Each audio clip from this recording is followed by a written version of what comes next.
నా లైఫ్లో ఇప్పటి వరకు నేను ఎవ్వరి కాళ్ళు పట్టుకోలేదు. నా విషయం బయట పెట్టొద్దని నీ కాళ్ళు పట్టుకుని మరీ బతిమలాడాను. అయినా నా మీద నీకు జాలి కలగలేదు. యష్కి భార్యగా, ఆ ఇంటి చిన్న కోడలిగా మళ్ళీ నీకు ఆ ఇంట్లో స్థానం కల్పిస్తానని నేను నీకు మాటిచ్చినా కానీ నా మాట లెక్క చేయలేదు. నిన్నెంత రిక్వెస్ట్ చేసినా నాకింక వేస్ట్ అనిపించి ఆ ప్రవీణ్ గారిని మేనేజ్ చేశాను. సింధు, ఇప్పుడు చెప్తున్నాను నీకు,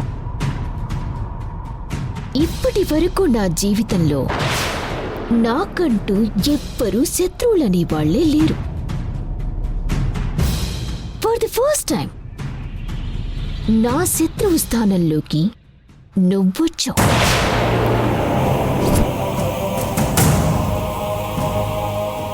నిన్ను వదల్నా, వదిలే ప్రసక్తే లేదు. ఇంతవరకు ఎవ్వరి దగ్గర నేను తల దించిందే లేదు. మొట్టమొదటిసారి నీ ముందు తల దించి నేను నీ కాళ్ళు పట్టుకునేలా చేశా. ఆ ఇన్సిడెంట్ని నేను నా లైఫ్లో ఎప్పటికీ మర్చిపోలేను. గుర్తుపెట్టుకుంటాను, బాగా గుర్తుపెట్టుకుంటాను. సింధు, నాకు ఒక అలవాటుంది. ఎవరైనా ఏదైనా నాకిస్తే తిరిగి దాన్ని వాళ్ళకి రెండింతలు చేసిస్తాను. శశిని మార్చి తన చేత నువ్వు అమ్మా అని పిలిపించుకోవాలి. అదే ఏదో విధంగా మళ్ళీ యష్కి భార్యగా దగ్గరవ్వాలి. ఇదే కదా నీ లైఫ్ గోల్. సింధు, నీ మైండ్లో ఒకటి బాగా ఫిక్స్ చేసుకో. ఇప్పుడు ఆ ఇంటికి నేను గోల్ కీపర్ లాంటిదాన్ని. నేనుండగా నిన్ను ఆ ఇంటి కోడలిగా, యష్కి భార్యగా, శశికి అమ్మగా ఈ 3 పోస్టులు చేయలేవు. ఒకవేళ చెయ్యాలని నువ్వు ట్రై చేసినా నీ ప్రతి బాల్ని గోల్ కాకుండా నేను ఆపుతూనే ఉంటాను. ఛాలెంజ్.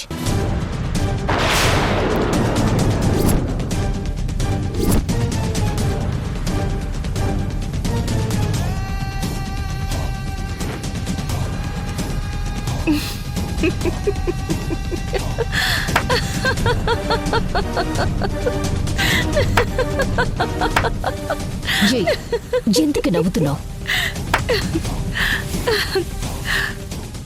నీలా ఎగిరెగిరి పడేవాళ్ళు చివరికి జారి పడేది నేల మీదే. అయినా పిల్లకాకికేం తెలుస్తుంది? ఉండేలు దెబ్బ. నీ ఒరిజినల్ క్యారెక్టర్ని దాచిపెట్టి ఎన్నో నాటకాలు ప్లే చేసి నిన్న కాక మొన్న ఆ ఇంట్లో పెద్ద కోడలుగా అడుగుపెట్టావు. కాని నేను పుట్టుకతోనే ఆ ఇంటి కోడలుగా అడుగుపెట్టేనే పిచ్చిదానా. అసలు ఏమనుకుంటున్నావే నా గురించి? సింధు అంటే సింప్లిసిటీనే కాదు, నాలో ఇంకో షేడ్ కూడా ఉంది. అదేంటో తెలుసా? శివంగి అనే టైటిల్.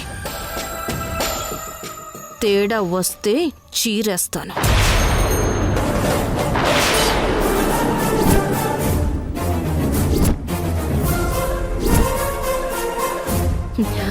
అయినా నువ్వెవడితివే నన్ను ఆ ఇంట్లో కాలు పెట్టనివ్వకుండా అడ్డుకోవడానికి? మధు, నేను ఏ విషయమైనా ఒక్కసారి చెప్తాను, మళ్ళీ మళ్ళీ చెప్పడం నాకు అలవాటు లేదు. నేను చెప్పేది జాగ్రత్తగా విని నోట్ చేసుకో, లేదంటే లైఫ్ లాంగ్ నీ మెదడులో ఉంచేసుకో. శశి రిషిలకి అమ్మగా, యష్కి భార్యగా, ఆ ఇంటి కోడలిగా నీ కళ్ళ ముందే ఆ ఇంట్లో అడుగుపెట్టి నీ బండారం బయట పెట్టి ఆ ఇంట్లో నీ ఆటలు అతి తెలివితేటలు సాగకుండా చేసి నిన్ను ఆ ఇంట్లో నుంచి సాగనంపుతాను.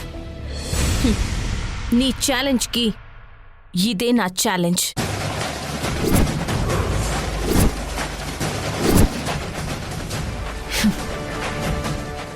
ఏంటి? నన్ను ఆ ఇంటి నుంచి బయటికి పంపించేస్తావా? అది నీ తరం కాదు సింధు. అంతదాకా ఎందుకు? ముందు ఈ ఆఫీస్లో నీ స్థానం ఉంటుందో, ఊడుతుందో, నిలబడుతుందో, పడిపోతుందో ముందు అది ఆలోచించుకో. త్వరలోనే నువ్వు యష్ కలిసి వర్క్ చేస్తున్న ప్రాజెక్ట్ క్లోజ్ అవబోతుంది. వాస్తవ్ కంపెనీతో యష్ తెగతెంపులు చేసుకుని నేను కొత్తగా స్టార్ట్ చేయబోయే కంపెనీలో టోటల్ అమౌంట్ ఇన్వెస్ట్ చేసేలా చేస్తాను చూడు. అప్పుడు నువ్వే ఈ ఆఫీస్ నుంచి యష్ నుంచి దూరంగా, బహు దూరంగా వెళ్ళిపోతావు.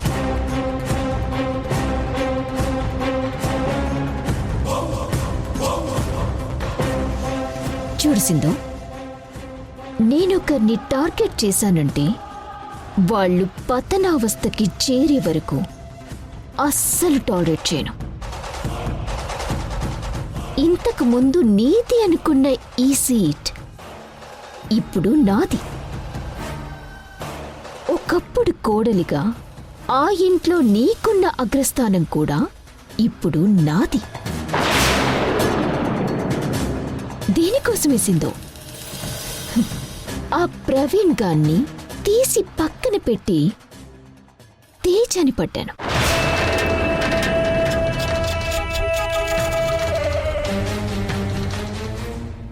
ఛీ, అసలు నువ్వు వాడదానివేనా? ప్రేమించి రిలేషన్ నడిపిన ప్రవీణ్ని ఆ ఇంట్లో అందరి ముందు అన్నయ్య అని చెప్పడానికి నీకు సిగ్గుగా లేదు? తేజ అమాయకత్వాన్ని అడ్డుగా పెట్టుకుని తనని మోసం చేస్తావా? ఇలాంటి దిగజారుడు బతుకు బతకడం కన్నా చావడం మేలు కదా మధు. లవ్ ఎంజాయ్మెంట్ ఒకడితో, లైఫ్ అడ్జస్ట్మెంట్ ఇంకొకడితో. ఊసరి వెళ్ళిలా అవసరానికి తగ్గట్టు రంగులు మార్చే నీలాంటి ఆడది ప్రాణాలతో ఉండడం నిజంగా ఈ భూమికి భారమే. నాకు నీతులు చెప్పే ముందు ఒక్కసారి నీ గతం తాలూకు బతుకుని గుర్తు చేసుకుసిందో. నీ మొగుడు నీ మెళ్ళో తాళి తెంచేసి నిన్ను ఎందుకు వదిలేశాడు? నువ్వు ఎవరితోనో అక్రమ సంబంధం పెట్టుకోబట్టే కదా?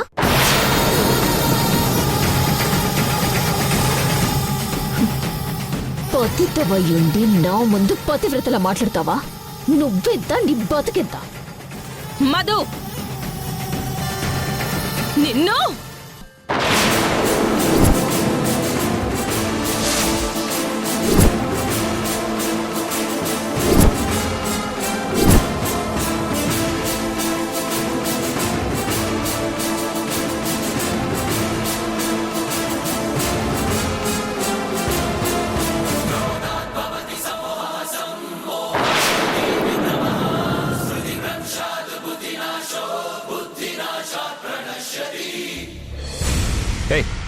ఎందుకు మా వదిన మీద చెయ్యతావు? తను నా గురించి తప్పుగా మాట్లాడింది యష్. తప్పుగా మాట్లాడడం, తప్పుడు పనులు చేయడం నీకు అలవాటు, మా వదినకు కాదు. అసలు ముందు నిన్ను కొట్టాలి. అయ్యో మరిది గారు, ఆగండి.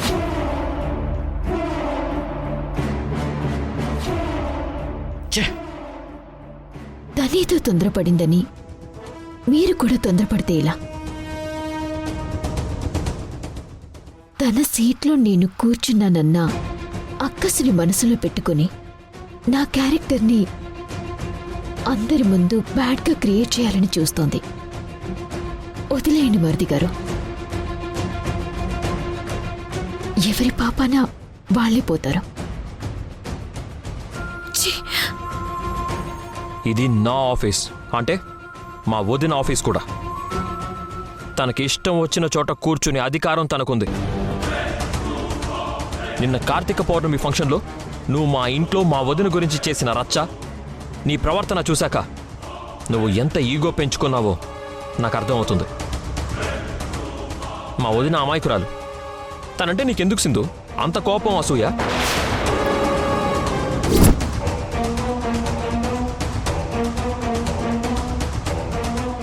అన్నలాంటి వాడితో మా వదినకి అక్రమ సంబంధం అంటకట్టడానికి నీకు మనసు ఎలా వచ్చింది? ఓహో, మీ అక్క ప్లేస్లోకి మా వదిన వచ్చిందని కుళ్ళుకుంటున్నావా? నువ్వు మారవా సింధు?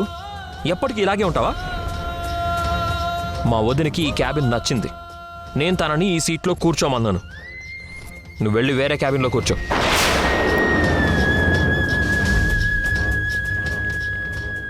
ఎలాగో మన ప్రాజెక్టు త్వరలోనే క్లోజ్ అవుతుందిగా. దయచేసి కొద్ది రోజులైనా నన్ను మనశ్శాంతిగా ఉండని ప్లీజ్.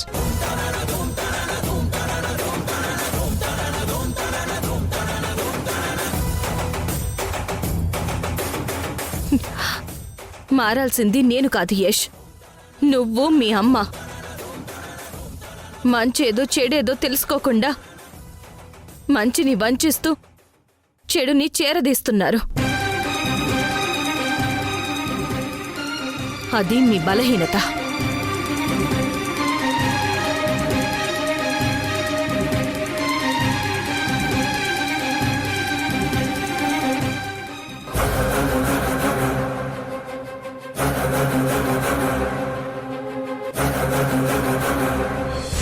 వదిన, సింధు ఏమన్నా నీ మనసుని బాధ పెట్టుంటే తన తరపున నేను నీకు సారీ చెప్తున్నాను.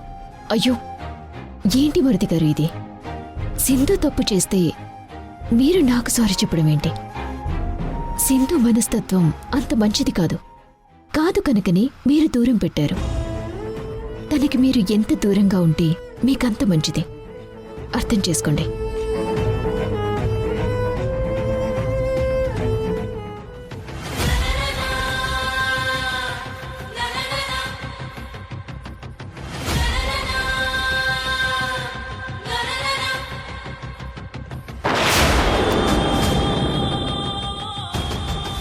సింధు, ఈ మధు చేసే మ్యాజిక్ ముందు నువ్వు నిలబడలేవు, నాతో కలబడలేవు.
శశిని తీసుకొని బయటికి పో.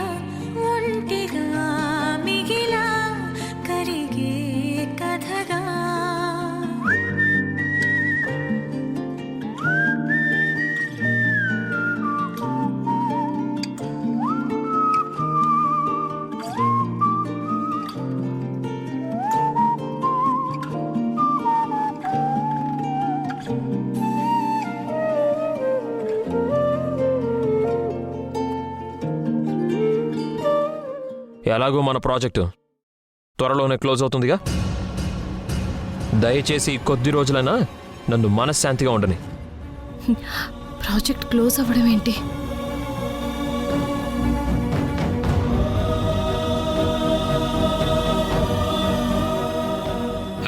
హలో, చెప్పండి మేడం. రఘు, ఒకసారి నా క్యాబిన్కి రా. Okay madam.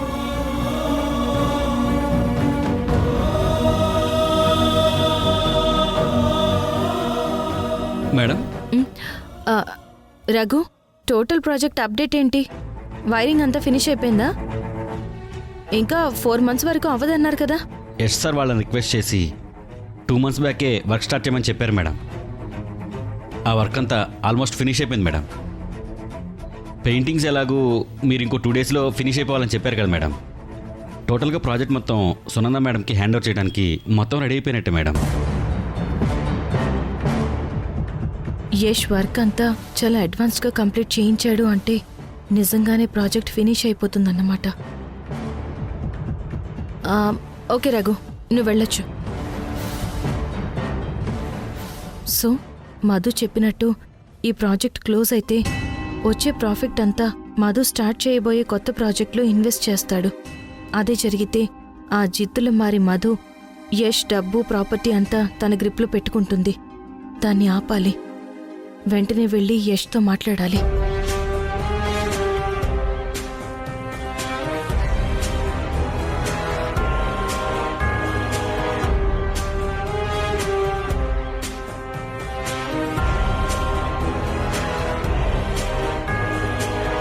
యష్, ఏంటి? ఈ ప్రాజెక్ట్ అయ్యాక నీ కంపెనీ క్లోజ్ చేద్దాం అనుకుంటున్నావా? నా పర్సనల్ విషయాలు నీకెందుకు? నీకు అలాంటి ఆలోచన ఉంటే మానుకో యష్. నీ కంపెనీ ఈ స్థాయిలో రావడానికి నువ్వెంతో కష్టపడ్డావు. సడన్గా కంపెనీని ఎలా క్లోజ్ చేస్తావు? సింధు, నీకు సంబంధం లేని విషయాల్లో అనవసరంగా సలహాలు ఇవ్వకు. అయినా నేను నా కంపెనీ క్లోజ్ చేస్తున్న విషయం నీకెలా తెలుసు? నా సీక్రెట్స్ నీకెలా తెలుస్తున్నాయి? నీ సీక్రెట్స్ నాకెలా తెలుస్తున్నాయి అని కాదు నువ్వు ఆలోచించాల్సింది. ఆల్రెడీ మార్కెట్లో నీ కంపెనీకి ఉన్న వాల్యూని ఎలా నిలబెట్టుకోవాలి, దాన్ని ఇంకెంత డెవలప్ చెయ్యాలి అని చూడాలి తప్ప దయచేసి క్లోజ్ చేయకు యష్. సింధు, అతిగా నా విషయాల్లో కలగ చేసుకోకు. మన అగ్రిమెంట్ ప్రకారం నీకున్న గడువు ఇంకా 9 రోజులే. ఈలోపు శశిని ఎలా మార్చాలో ఆలోచించు, నా కంపెనీ గురించి కాదు. మన ఛాలెంజ్లో నువ్వు ఓడిపోతే రిషి శశిని నాకు అప్పచెప్పి మన విడాకుల పత్రం మీద సంతకం చేసి నువ్వు వెళ్ళిపోవాల్సి ఉంటుంది. ఆ విషయం గుర్తుంది కదా నీకు? ఇంకా బయలుదేరు.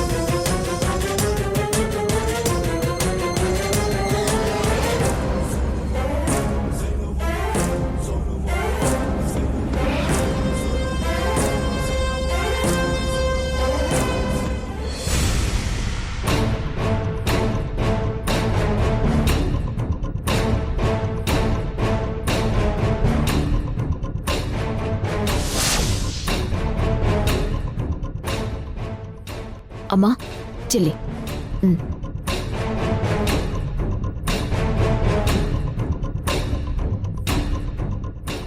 నేను చెప్పేది జాగ్రత్తగా వినండి. మనకి టైం చాలా తక్కువ ఉంది. ఈ షార్ట్ పీరియడ్లోని ఆ సింధుని మనం అష్టదిగ్బంధనం చేయాలి. లేదంటే ఆ సింధు ఓటమిని మనకి పరిచయం చేస్తుంది. సింధుని కంట్రోల్ చేసే శక్తి ఈ ఇంట్లో ఎవ్వరికీ లేదు. అందుకే మరిది గారు నా చెల్లి మెళ్ళో తాళి కట్టడం లేట్ అవుతూ వస్తుంది.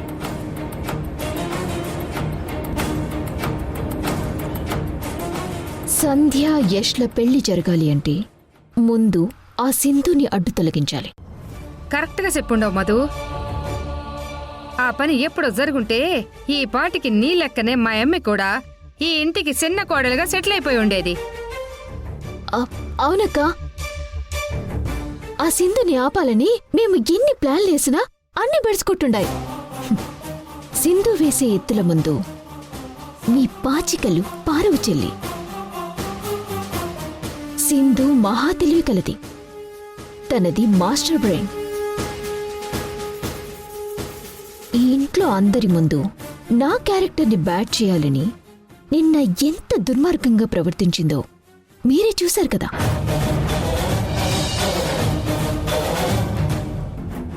నిజమే అక్క, నీకు నీ ఫ్రెండ్ ప్రవీణ్కి లేని అక్రమ సంబంధాన్ని అంటగట్టి నిన్ను అబాసుపాలు చేయాలని ప్లాన్ చేసుండదే.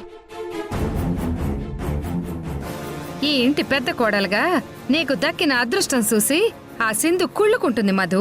నాకప్పుడే అర్థమైంది, సింధుని లైట్గా తీసుకుంటే మనం చాలా ప్రాబ్లమ్స్ ఫేస్ చేయాల్సి వస్తుంది అని.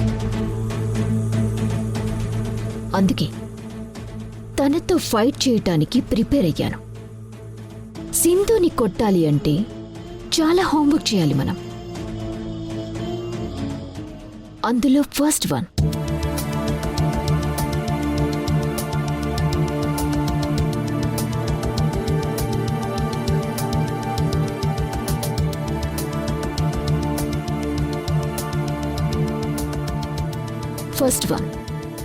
సింధు యష్తో చేసిన ఛాలెంజ్లో మనం గెలవకుండా ఆపాలి. సెకండ్ వన్ ఏంటో తెలుసా? యష్ సింధు కలిసి ఆఫీసులో కానీ ప్రాజెక్ట్లో కానీ వర్క్ చేయకుండా చేయాలి.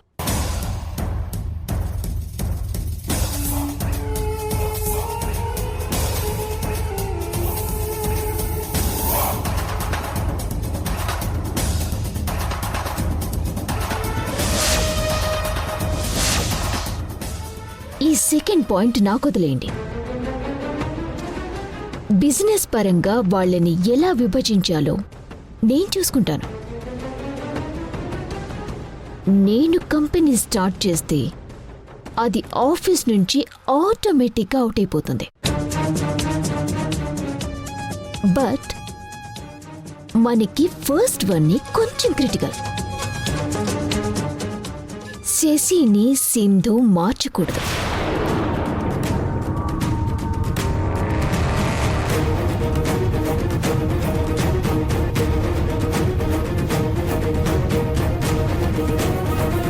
మా స్కూల్లో టాలెంట్ హంట్ ఎగ్జామ్ కండక్ట్ చేస్తున్నారు. అదే చూస్తున్నాం.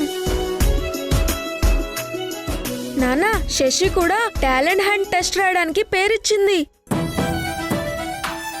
ఇంకో వారంలో శశిని ఓ సక్సెస్ఫుల్ స్టూడెంట్గా నువ్వే చూస్తావు. శశి ర్యాంక్ తెచ్చుకోవాలి కదా, అప్పుడు నువ్వు గెలిచినట్టు. తప్పకుండా ర్యాంక్ తెచ్చుకుంటుంది యష్. ఈ అమ్మని గెలిపిస్తుంది.